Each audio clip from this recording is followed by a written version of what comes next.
Welcome to the Voices of Manufacturing, where business leaders across the country share their unique challenges and insights. We want to help people within manufacturing and make them excited to come to work every day and go home safe to their family. When you bring people in, they're anything but a machine. They're partners that can help you build your business, that can be your success if you treat them right. It's almost like magic because it takes the learning process sometimes from weeks down to days, sometimes hours. This podcast is brought to you by Decoding, the premier frontline digital transformation solution that allows manufacturers to standardize operations. And now, here are your hosts, Brian Salee and Michael Mullenberg.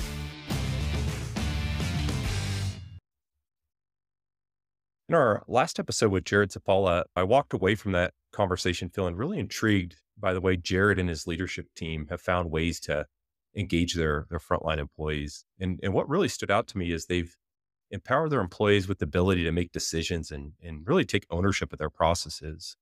And I think one thing in order to be able to empower employees that way, you can't just say you own this process and you're responsible for it. You also have to provide training. And that was another thing that stood out to me was that, they asked their employees to take ownership of processes. And a lot of what they're doing requires them to troubleshoot issues. And they provided training, 5 Whys training, so they could troubleshoot these issues as they come up. But that conversation was really a great look into how a company can create an engaging and positive culture within the workplace. And it ties into the conversation we're going to have today. Today, we're actually going to go deeper on the topic of employee engagement and company culture. And we're joined by some special guests today. We're joined by Chad Moutray and Anjana Radhakrishnan. Welcome to the show, guys. Always great to talk to you, Brian, and we're happy to be on the show. Excellent. Well, Chad, I've been following you on LinkedIn, and that's kind of how I've been following your updates. You're part of the Manufacturing Institute, but you're always sharing good data about the industry and insights around labor and things like that. But do you mind giving us some background on the Manufacturing Institute and the work you guys are doing there? Sure. The Manufacturing Institute is the workforce nonprofit arm of the National Association of Manufacturers. So we do a number of programs. Obviously, we'll talk about this in a second, but workforce is a really top of mind for a lot of manufacturers. And there's a real challenge with how are they going to be able to address the needs of filling all those jobs, right? We have a lot of baby boomers retiring. And just when you look at the overall demographics, there's a lot of challenges out there, right? In terms of tight labor market, et cetera. So we have a number of programs really designed to try to encourage more young people to go into manufacturing through Manufacturing Day and Creators Wanted and other types of initiatives. We have a program to encourage more military veterans as they're leaving service to move and transition into manufacturing. Actually, that's a paper that Anjana and I are writing right now. It's a program called Heroes Make America. And we have a number of programs really designed to encourage more women to go into manufacturing, right? We know that only 29% of employment in manufacturing is female, and we want to raise that up to 35%. So we have a 35 by 30 campaign, as well as probably one of the signature events that we do on the Manufacturing Institute side is the Women Make America Gala, right? Where we honor women. They're nominated, and we honor about 120, 140 women each year for their excellence in manufacturing and all that they do, right? And in addition to that, there's a lot of mentoring, and et cetera. I'm sure I'm just touching a little bit of that, but we do a lot of things. Anjana and I actually do a lot of research and insights, which we'll be talking about in a second. But all that really is to support the National Association of Manufacturers and its members. And I, in addition to being on the Institute side, I also serve as the NAM's chief economist. Anjana, yeah, I'm curious more. I know you guys work closely together, but I'm curious more about what's your role there at the Institute? Yeah, happy to add on here. So I'm Anjana Radhakrishnan. I'm the Associate Director of Workforce Insights and Research here, and I primarily work with Chad on research projects. So we do studies where we do surveys and interviews with manufacturing leaders, sometimes even manufacturing employees. And then, as Chad mentioned, we're doing a new study right now, and we're interviewing alumni from our Heroes Make America program. So lots of different types of people that we talk to all across the manufacturing industry. And then on the insights side, I work across all the different programs that the Manufacturing Institute does as the workforce development and education affiliate of the NAM, as Chad mentioned earlier. So just drawing sort of what we learned from all of those different aspects of the workforce ecosystem and communicating that out to the manufacturing audience, but also those other partners that we work with, whether that's education partners, training partners, government officials, as well as, philanthropies as well. There's just a lot of stuff to talk about when it comes to labor data and sort of workforce insights. So excited to kind of dive deep into a topic close to my heart, company culture. So Yeah, and that's actually a good transition. I think, you guys hit on it there, obviously talking about veterans and women in manufacturing. How do you bring more underrepresented people into manufacturing is one way to, fill this, deal with this challenge that all manufacturers are facing, which is, how do you fill this leaky bucket on one hand where you have people leaving employees, you have retention challenges, and then you have trouble hiring and filling these open roles. I think that's something we've been following closely for the last 5 years, which is all these open roles in manufacturing. It's a problem that's really not going away. And you guys really have your finger on the pulse of this problem. You guys participated, I believe, or conducted a study with, what was it, Colonial Life? Tell us a little bit about that study and why you guys decided to ask these questions to manufacturers and employees in manufacturing. So before I talk about the study, and yes, we did it with Colonial Life. It came out a couple weeks ago. We'll hopefully we'll have a link to it at the end here so people can read it if you haven't read it. But I think, Brian, it's important to point out what you just said, right? Which is it's a very tight labor market. We know that for every 1.5 job openings out there, there's only one unemployed worker, right? There's 616,000 manufacturing jobs today. That's still well above pre-pandemic levels. Overall manufacturing employment, we actually have, despite kind of all the stories out there about how manufacturing is dying or it's an older sector, the reality is we continue to grow, right? We continue to churn out record levels of output. And we have 13 million workers in manufacturing today, right? The most we've had since 2008. And as I noted earlier, it is the number one issue, not just in the NAM Manufacturers Outlook survey, but it's the number one issue that when I travel around and talk to manufacturing companies, that they tell me all the time. This is really one of their bigger challenges in terms of finding workers that they need to fill those roles. And so we did a study also for Colonial Life last year where we talked about how do you compete in this market, right? You can't just compete on wages alone, right? And one of the things that came out of that study was the importance of culture. How can you differentiate yourself from your competitors, right? Whether they're in the service sector or another manufacturer, right? And culture really was one of those big differentiators, right? If I'm going to go work for a company, I want to make sure that they're a good fit, right? And if I'm going to stay at that company, it's the same story. And so that's why we kind of chose to do this follow-up, right? That really just looked at company culture and engagement. And I'll let Anjana maybe take it from there. yeah, as Chad said, I think the real key takeaway is that culture is a differentiator. And if you feel like compensation and benefits have kind of, you've gone as far as you can go down that road, really investing in company culture can be sort of doesn't require as much time and resources as some of those other sort of efforts can take. And there's a lot of different ways that you can approach company culture. And so that's what we dive into in our report. And I think really importantly, I would like to drive home the fact that it matters. It matters what your company culture is like. And we surveyed manufacturing employees in this particular study, and right beneath compensation and benefits was the reason why people stay, their colleagues, the relationships that they have with their friends, their supervisors, that matters. And that's what keeps people in their jobs. And so when we're thinking about how to attract and retain workforce, which is what Chad and I are always thinking about, that company culture piece is really key. Was this something, did you guys double click on company culture after finding out from other member manufacturers within the Manufacturing Institute? How are you dealing with filling these open roles? What are some of the advantages that you're finding outside of just raising wages? Yeah, as I said, you just can't compete on wages alone. We've seen manufacturing wages, as you know, Brian, they've gone up a lot over the last few years. And I kept hearing from a lot of our companies that they've raised wages several times in the last couple of years to stay competitive, right? There's a lot of other jobs, you see them just by driving down the street. They have signing bonuses, and I could drive a bus in my school district for $24.50, right? I Yeah. see that sign every time I pull up to the school, right? So there's a lot of competitors for talent and what I call non-traditional players that we're competing with as a sector, right?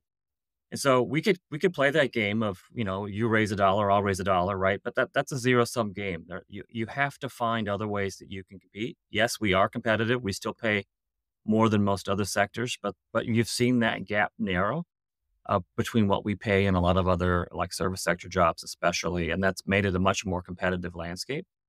And so when you're thinking about in that competition route of how you're going to differentiate yourself from other companies, you talk about what is the culture like? Do I believe in this company, right? Is it a company that I, can be proud to work for, right? Are they sustainable? Are they environmentally friendly? Are they embracing of who I am as a person, right? So there's all those things matter, right?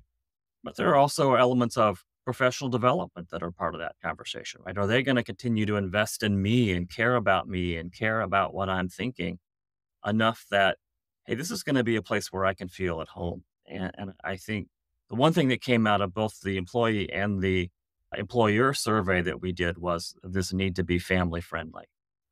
And Yeah. somewhat of a squishy word, right? It might mean different things to me than it might mean to you, but I think it just simply means that we are caring, right? And I think that really screams pretty loudly in the conversations that we've had. Well, that's actually, let's dig into this study a little bit more then, because what I found really interesting is that you guys surveyed both the employers and the employees. And what's really interesting as I was reviewing it is they both parties clearly defined what culture means to them. Let's dig into that a minute. And I'm really interested from the employee's perspective, what does culture mean to them? And so what was at the top of that survey when they said, hey, in terms of, what creates a good company culture, what was the number one thing that they mentioned? Yeah, it's definitely that family friendly piece that Chad mentioned for both employees and employers, right? That sense of caring, that trust. I think that was something as we were talking, a little bit right before we started recording.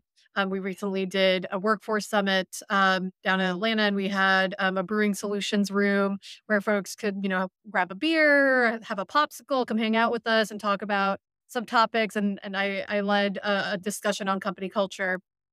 And something that came up in the discussion, and, there was like 70 people in that room, manufacturing leaders from all sorts of sectors. And what was important for a lot of folks was really building that community of trust, right? Both between the employer and the employee, for the employer to be like, okay, the employee is going to show up and be reliable and get the job done. But for the employee, like, my employer cares about who I am as a person. And as Chad mentioned, like, being able to bring your whole self into the office and feel safe, right? I think that also, that family friendly piece, which actually one of our interviewees kind of had a point of like, maybe family friendly is not the right term, maybe community, or, there's, as Chad said, kind of a squishy term, but that sense of caring and safety, I think, even brought, and I think we even talked about that physical safety, of course, on a manufacturing plant floor. That's always of top concern, and a really key way that employers can communicate really a positive company culture. But yeah, I think that trust piece is really key, and that it doesn't just happen in one day. I really loved one of our interviewees, Mike Lauber from Tusco Manufacturing, really said it's not about like one thing, right? It's about many, many little things that you build up over time, and it's about showing up and doing what you say you're going to do, on both sides of that Yeah. exchange. Yeah. It sounds like it's a repeated pattern of really showing the employee that you care about them. Whether, I mentioned our last episode, it was the Imagine Group, and similarly, multiple things that they did over time to show the employee that they're so important to the work the company's doing, and they're not, just another cog in the machine. So I really like that point, but I would like to dig in further though. We talk about company culture and we're talking about this family friendly environment. Like, what are some practical things companies can do over time to really build that trust though? Were there any anecdotes from the study that you guys can share? Well, one of the things that I think spoke volumes, and a lot of the obviously we have 14,000 members at the NAM, the National Association of Manufacturers, but 90% of them are small and medium-sized companies. And so you put yourself in their shoes, right? You went through a pandemic that was really rough, right? Most of them stayed open, right? Because manufacturing largely was deemed essential. And so they stayed open throughout the pandemic. Then we had a supply chain crisis, right? And you still continue to have lots of uncertainty in the world, right? So they've really been put through the ringer. But one thing that came out both in many of the surveys that we've done and studies we've done over the last couple of years is that some of those small and medium-sized members, they didn't lay anyone off during the pandemic. Even when things got tough, they might have cut their hours, or maybe they reduced their own salaries, or they did something to really keep everyone afloat. And I heard that from a lot of small and medium-sized manufacturers, that their employees appreciate that. They saw that. That speaks to that caring nature that, my company cares about me enough that they wanted to keep us together as a family, right? Even through tough times, right? And that's not always possible. Some companies had to make the sacrifice, but for those that were able to do it, I think that spoke volumes, right? It also spoke about their caring about safety and making sure everyone stayed healthy and safe and caring not just about them but their families. And so I think that's something we heard a lot, especially coming in that post-pandemic world, where companies were able to really make a lot of sacrifices during that time that I think overall spoke to their culture. Maybe you have other anecdotes, but that's the one thing I really wanted to get out there is I think that post-pandemic world really kind of accentuated that for a lot of folks. And I'll just add on a couple of things in terms of some of the tools and processes that we heard from manufacturers when we were interviewing them. One is always having a really open feedback loop, right? And that's only really going to work, again, if you have that culture of trust that you've built up. But, having employee engagement surveys, town hall meetings, even informal group discussions. We've heard from folks that they do a little monthly focus groups or, those sorts of things. And it's great to get the feedback from the employees, but the companies that really see success in building a positive company culture come up with action plans and have direct sort of accountability to their employees as well. And again, that is that trust piece. I would say another fun example that we really loved of kind of an application of that was one company that we spoke to. I'm not sure if it was for this study or if we did a study on attracting and retaining talent in urban and rural areas where this question of company culture also came up. And a company that we interviewed for that study gave us this example of, putting up a whiteboard on the plant floor and where, employees can just write things that are kind of an issue where everyone can see it. There's visibility. And then at the end of the day, the management team comes down, they take a look at the board, and then they come up with an action plan. The next day at the team meeting, they're like, this is what we're going to do. So really that kind of quick turnaround too, really helps with that accountability piece. Other things too, people are doing fun things, right? Work is work, of course, but it's nice to inject some fun into that. So people have social outings, and that's a really great way to build those bonds and really open up opportunities for mentorship. Even just in our company, I feel that, right? Our more social events, I can talk to people that I may not talk to. And then I'm like, oh, actually you have some skill sets that I don't have. Can we connect on that later? So I think that piece is also pretty important as well. Yeah, I want to dig into those, I don't know if we call them tactics or, strategies for how you enhance your culture. But before we dig in there, I'm curious, we just talked about how employees define culture and what's important to them. On the other side, how did manufacturers define culture? Is there a big mismatch there on how they view culture versus employees, or, how did they view it and describe it? Well, interestingly, they described it very similar. As I noted earlier, family friendly was at the top of the list, but also caring and welcoming. I guess somewhat towards the top of the list there is being innovative and collaborative, right? And not to say that the employees didn't have that as well, but there is this desire. At the end of the day, if you're an employer, you're going to want to make sure that we invest here because at the end of the day, you want to be productive and you want to increase productivity, and it's all about the bottom line. And so all of this really builds to that, right? And so I do think there's a little bit of a different perspective there. I think most manufacturers are doing some of those tactics for the right reasons, right? But there certainly is a bottom line element to that conversation as well. Yeah, I think Chad, you mentioning that innovative side, that's something Michael and I have seen over and over, and we talk about often is, if you're a new grad or a recent grad, or, you're coming out of trade school, or, you're coming from another industry, we see a lot of folks coming from fast food and the service industry into manufacturing, and their expectation is, I'm going to go work at this manufacturing company and it's going to be really advanced. We're going to have automation everywhere, and I'm going to be handed a tablet to be able to do everything I need to do for my role. And oftentimes those, expectations aren't met. A lot of manufacturers just aren't that advanced yet. And sometimes that can be a reason why, an employee leaves the company quickly after joining. But that technology side, I've seen it over and over. And I think that's spot on, is that's got to be a focus too for manufacturers as well. The one thing that I think matters more than anything is, number one, how are you sold on the job? Right. And that was always a question we would ask is, Yes.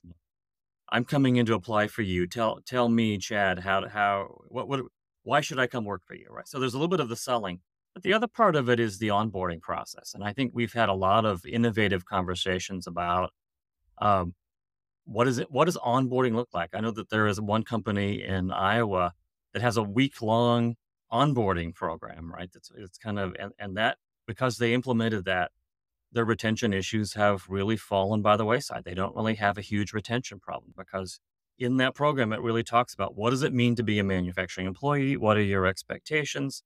Here's what you're going to be seeing, and a nice realistic preview of what is your job like. The last thing you want, Brian, is to come into a manufacturing job and expect one thing and it's completely the opposite. And so that's when you have really big elements of turnover. So I think that's one part of it. The other part of it, I'll let Anjana talk about this because she just wrote a paper on flexibility. But there's a lot of innovation happening on the manufacturer side about work and when do you work. We're hybrid in many ways. We have that ability to be hybrid, or some of us even have the ability to work remotely. That's not always an option in manufacturing because work has to be done on the shop floor, and yet manufacturers feel like they need to innovate there and be flexible, or at least try to increase flexible options. And so maybe I'll use that as a segue to talk. You can talk a little bit about that, but I think that's one of the more innovative ways that manufacturers are being in terms of labor force, right? Yeah. And in the company culture paper itself, we asked manufacturers, like, how do you communicate the importance of that family friendly piece? And 65% said flexible work hours, right? Like, that's how they communicate that. That's how they show that through action. And we know that at least 47% of manufacturers across the board are, providing flexibility options in some way, shape, or form. And we know it's a little bit trickier for production workers with sort of production requirements, as well as sort of the shift structure that folks have to use. But there are manufacturers, as Chad said, who have been really innovative with that. So at the MI, we held a number of working group sessions, and I wrote a white paper on the sort of solutions, and as well as the challenges that folks have faced in providing those flexibility options. And that goes from whether or not you're being more flexible with your paid time off, like folks can, request paid time off, like, an hour or two before shifts, or having even actually I ran a flexibility solution workshop at the summit this past week. And somebody said that they have an app where folks can just schedule in their hours as they would like, and that they've moved towards having a segment of their workforce using that sort of flexibility option. And they've seen a lot of success, because for folks who are kind of on the fringes, who have, as childcare costs are increasing like exponentially, lots of people can't afford that anymore. And so they need, they're looking for work, but they can't work traditional hours. So having options like that is like super helpful and crucial. And manufacturers can, again, differentiate themselves if they, start innovating and moving in those that way. And I think the main takeaway from that white paper is really there's no one size fits all solution here, right? For flexibility, it's going to depend on your production needs, your workflow, as well as your employee base, right? Your employees may not want a 4-10 model. They may want, just being able to take PTO on short notice. So it's kind of a balance between those two things. But yeah, flexibility is a key piece of company culture. And again, it's like, it's one of those things where if you invest a little bit of time to test and, implement solutions and try to find what works, it pays out dividends. Yeah. And flexibility is really interesting because it kind of falls under show me you care. You want to develop that family friendly culture. Well, one way to show you care is we're not going to force you to work this rigid schedule. We're going to, kind of be accommodating around what's going to work best for you. And I love this topic because we focused on it. We had an episode in the past where we had Kawasaki Motors on, and they ended up they called it a mom shift. And essentially it was a 5-hour shift where they were able to hire a bunch of, people part-time that, just like you were saying, Anjana, they had childcare constraints. Kids were in school. They needed to drop them off, pick them up. And so they decided, hey, why don't we just offer this, really flexible shift? And that's how we're going to fill a lot of these open roles. But I haven't seen a ton of manufacturers move in that direction yet. And part of the reason why I think it is that way is you've got a lot of thinking that is still tied to the old ways of doing things and doesn't quite align with how, the workforce wants to work, right?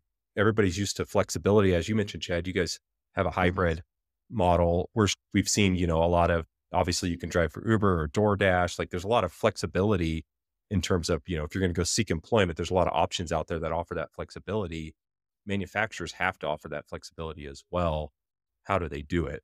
That's the question. Well, you're certainly seeing an interest there. I mean, I think the challenge for a lot of companies is how do you make it work, right? How does the logistics work in terms of you still got to produce, you still have this factory that's running 24/7, right? So how can you make that process work in a way that you can offer flexibility, but still being able to get the product out the door? I think the one thing that has come out, because I listened in on all the conversations that Anjana was having on the flexibility topic. What manufacturers want to hear what other companies are doing, right? I think the more kind of case studies we have that we can show that here are some really great examples of companies that are kind of playing around here and in that way, I think that will be helpful. I think mostly there is an interest there. I think there's just simply let's just see if we can make that become a reality in ways that are doable. Yeah. There was another example that you have. You mentioned the mommy shift, right? One of the companies that we talked to, they just coincidentally happened to be right across from a school, and so they kept seeing all day long. In the morning, the parents dropped off their kids, and then obviously in the afternoon they came and picked them up. And this guy said, well, maybe we could create a shift that would be kind of fill that gap, right? So they could come, drop off the kid, come into work for a while, leave in time to go across the street, get the kid and take him home. And so that was a model that seemed to work really well for him. And it's a way that they could really tap into a pipeline that was literally across the street from them of talent that they wouldn't have had otherwise. And so that was him being flexible and creating that opportunity for, again, a different population that probably wouldn't have thought of working for him otherwise. Definitely. And I would just push back on calling it the mommy or mom shift. Yes. Parent shift, right? The parent shift, yes. And I was hesitant to say that, repeat that, but I did. Yes. I was as well. Yeah. yeah, no worries. But I think I also think there's also the elder care piece, right? There's a lot of folks as the our population ages, that's also going to continue to become a larger issue. And so we've heard that from folks as we've been interviewing as well, just care responsibilities in general. And yeah, I think to what Chad was getting to at that point with like seeing a population that is like being untapped and like being like, that's the group we need to go after. Like, I think that other things that can also contribute to company culture is really widening your talent pipelines. And that could be, really instituting like a second chance hiring program where you're hiring folks that are justice impacted. And the MI's got a great program for that. And also like a toolkit if you're just interested in knowing like what it takes to create a program like that. But we heard from some speakers at our summit, just the impact that can have on culture of being like, wow, like we're giving these people a second chance. It's not just the employee that you're hiring from that is just as impacted, but the larger company feels like, oh, like we are doing something active to help the community that we're hiring from. And it's also helping, our bottom line. But I think that can also really contribute to culture. Veterans, another really great veterans or military talent, right? Because that can include military spouses or reservists. But again, that just connecting to these populations that are looking for employment, but they don't know where to go. And manufacturers, they may not see those populations. So I think a lot of the work that we do at the MI is really kind of connecting those two dots. Well, let's transition and move on. We talked a lot about flexibility. It seems like that's really should be probably 1A in terms of strategy for manufacturers that are struggling to fill these open roles and really want to enhance their company culture. But what falls below that? What was next in line, in terms of what can manufacturers do to really enhance their culture and engage their employees? Well, I think it all comes down to communication. And one of the things that I heard, and we've written so many papers, they all kind of blur together after a while. So I can't tell you whether it's in this one or another one. But I know that one thing that someone said to me that really spoke to their culture was they had performance reviews on a regular basis, where which you might not think of as being something that is a positive thing, but it can be a very positive thing in terms of when you're actually mentoring the employees that you have and providing professional guidance for them. It's another way of showing that you care and that you care about them, not just in their current role, but you also care about their development, right? And so that was one that kind of spoke to me, like, oh, I wouldn't have thought of that. And I know the first paper we wrote on the labor force, Anjana kind of mentioned this earlier, safety is an element there as well, right? When you think about, do you have a culture of safety, right? I mean, everyone has to probably watch videos or take courses on it, but do you really practice what you preach? Do you really have a safe environment there where if I'm coming in and looking at your facility, that's something that screams out to me that this is a place I would want to work, that I'm not going to be worried at all about my health and safety, Yeah. well-being. And I guess the larger point about communication is you got to have an open line of communication. I think Anjana mentioned this earlier as well. And that's a two-way street, right? Not only am I communicating with you my expectations and being constructive about it and being honest about it, but also if you have really great feedback, right, that we listen to that and we react about it, right? It's one thing to say, I have a problem. It's another thing if you have a company that cares enough to actually be able to act on that and to say, hey, we listened to you, we made this change. Or we took your advice about some part of the production process, and now we're like 10 times more efficient, right? That was a great idea, right? So that type of communication also, I think, is key. So. Yeah, Chad, that's a great point though, is like, it's one thing to like, hey, tell us what you think, give us your opinions, give us your feedback, collect it, and then do nothing with it is probably, more harmful than it is helpful. And that will only worsen morale, Yes. right? If Do not do so that. were there any anecdotes from any of the companies you guys have talked to, whether part of this study or other studies, that like, how do you though? Because like, Mike will tell you this, like at 3M, they had a suggestion box thing, and month they would get like 600 pieces of feedback. Like there's no way they can address all of those, let alone review all of them. And so I'm curious, is there any, tactics or any strategies for, if you are going to collect feedback, maybe it's only in a structured survey or something, like what have you guys seen out there? I was just going to say, it's usually a structured survey. Folks, we recommend at least doing it annually, but some folks even go to a quarterly, and that's not like a full blown survey, right? That's like a pulse check kind of survey. And I think when I think about, and whether it's feedback or whether it's data, which is what we work with, right? It's about kind of breaking down the information that you have into two buckets. One is, what can we immediately address, right? What are the red flag issues that are like, if we don't address this, like we're going to have like intense turnover. Like this is many people are kind of coming to us with this problem. We have to address that. So, bucket that. That's like the immediate kind of work that we have to do. But then what are some of the long-term things, right? Like if you're trying to shift your entire company's culture, that's not going to happen overnight, right? That's going to be a long-term strategy. So have a end goal of where you want to be. What kind of company do you really vision yourself being? And then take a couple steps back, right? Like, all right, we have to define our company culture. Keep it short, right? Keep it simple, keep it memorable. And then really come up with ways that you can demonstrate how your company is, really living those values. A mission statement, those social events that are really key.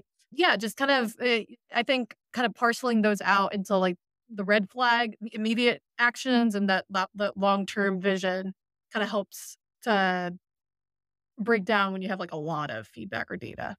And is it typically HR that's conducting these surveys? Like who's responsible? Because I think, Chad, going back to your point, Yeah. like, what is it? 90 something percent of manufacturers in the United States have less than 100 employees, not a lot of support for what they're doing. Everybody's doing multiple roles. And so like practically who typically owns something like this within a company?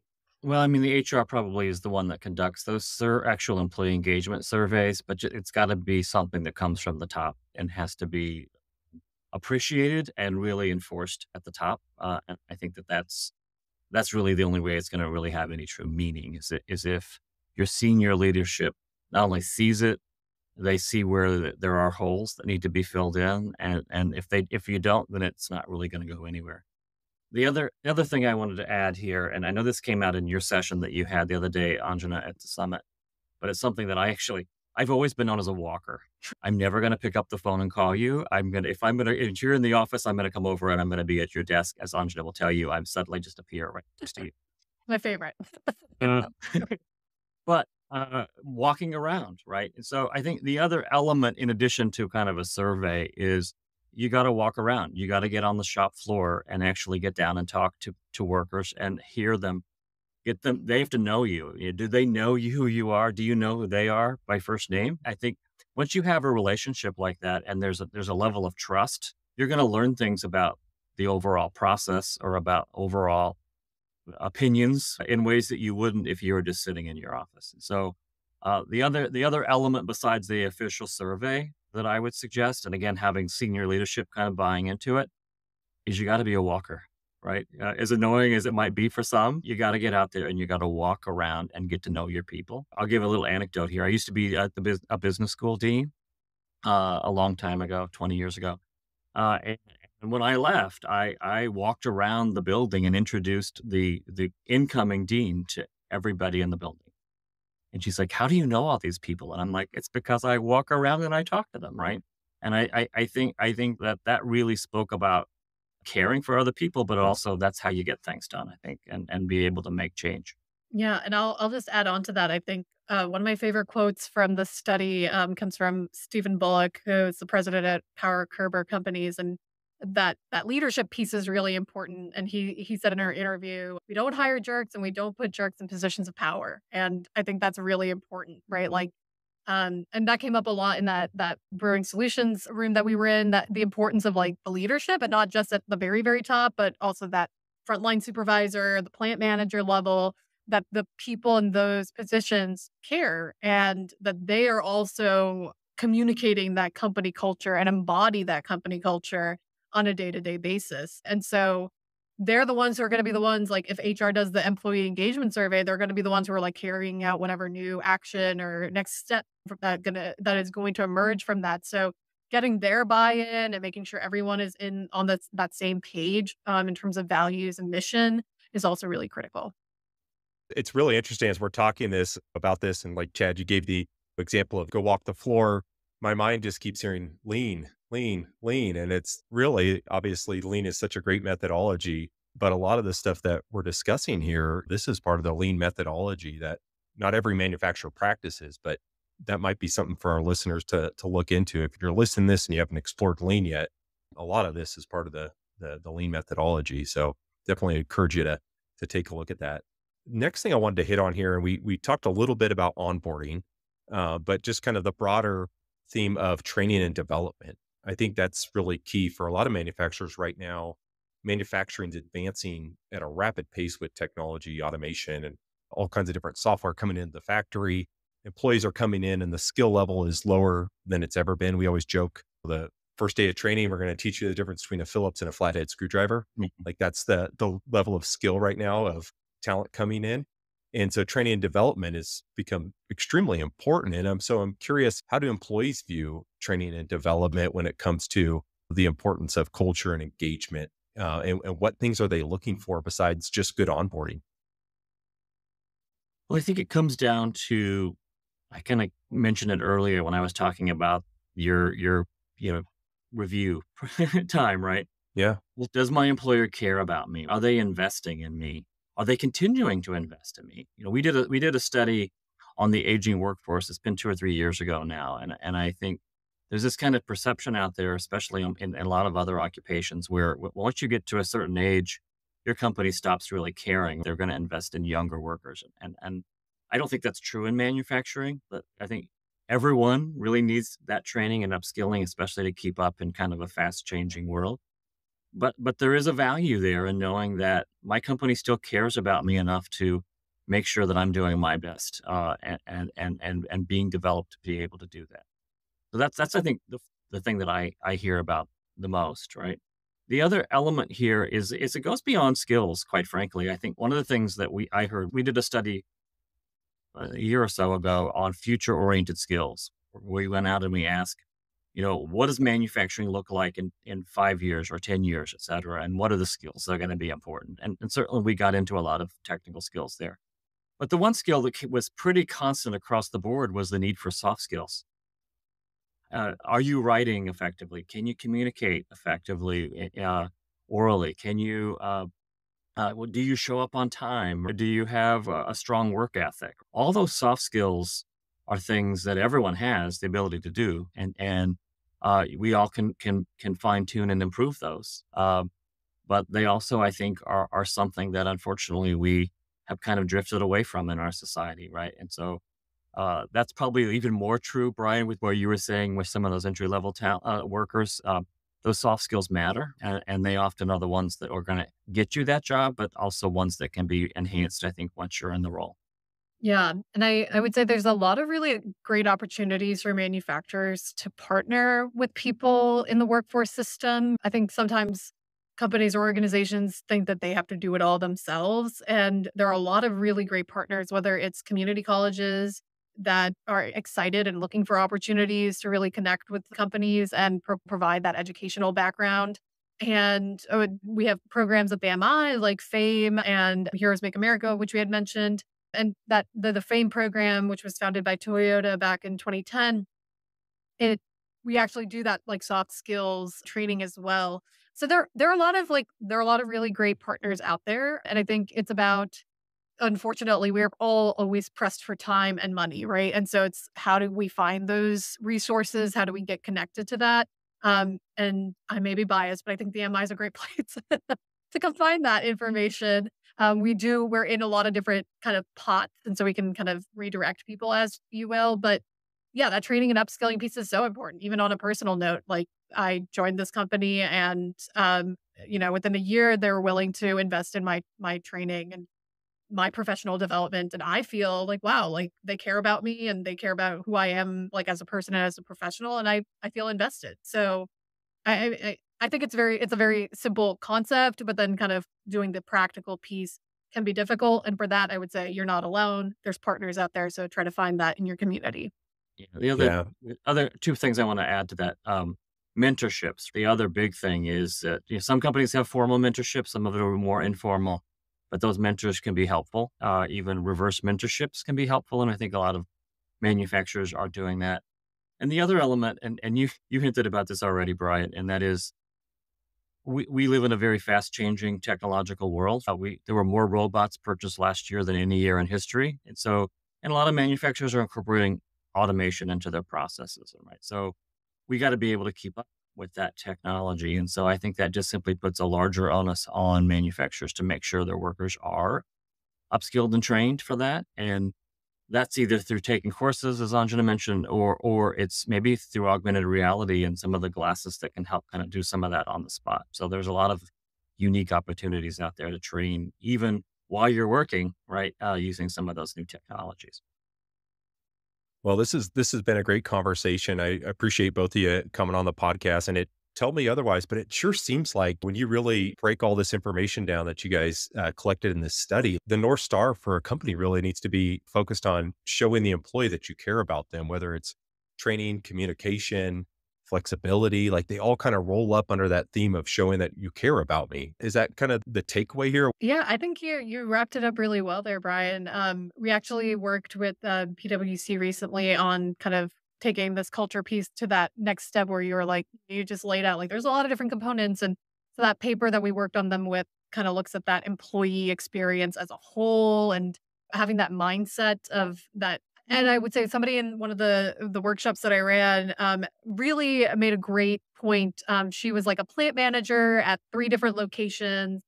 And she was like, it's all about like the inverted triangle, right? It's like the people who are adding value are the ones on the production line. And so those are the people that you gotta really center your entire company around. And so just taking any action towards that, I think, is always going to be appreciated and can make a big impact on attraction and retention. Yeah, and is this a place I want to work? And is this a place, to go back to what I said earlier, is this a place that I could see myself being proud to work for? Do I have colleagues there that care about me, that are going to make me sticky to want to stay? So yes, I think you did wrap it up pretty nicely. It is that caring, collaborative, family oriented, and again, family is not the right word, but it's you get a sense from that it's a place that you feel home. You actually probably are at your work probably as much or more than you are at home, and so you need to make sure, maybe non-sleeping hours, obviously. So you need to make sure that that's a place you want to be 8 hours a day every day. So Absolutely. Well, Chad and Anjana, I appreciate your time again today, and thank you for coming on the podcast. Thanks for joining us on another episode of the Voices of Manufacturing podcast with Brian Salee and Michael Mullenberg. This show is brought to you by Decoding, the premier digital transformation solution that allows manufacturers to standardize operations. Our website, where you can listen to our episodes and find tons of helpful resources, is Decoding.com. Sign up for our monthly newsletter so you'll be the first to know about new episodes. That's Decoding.com, and join us in creating the front line of the future.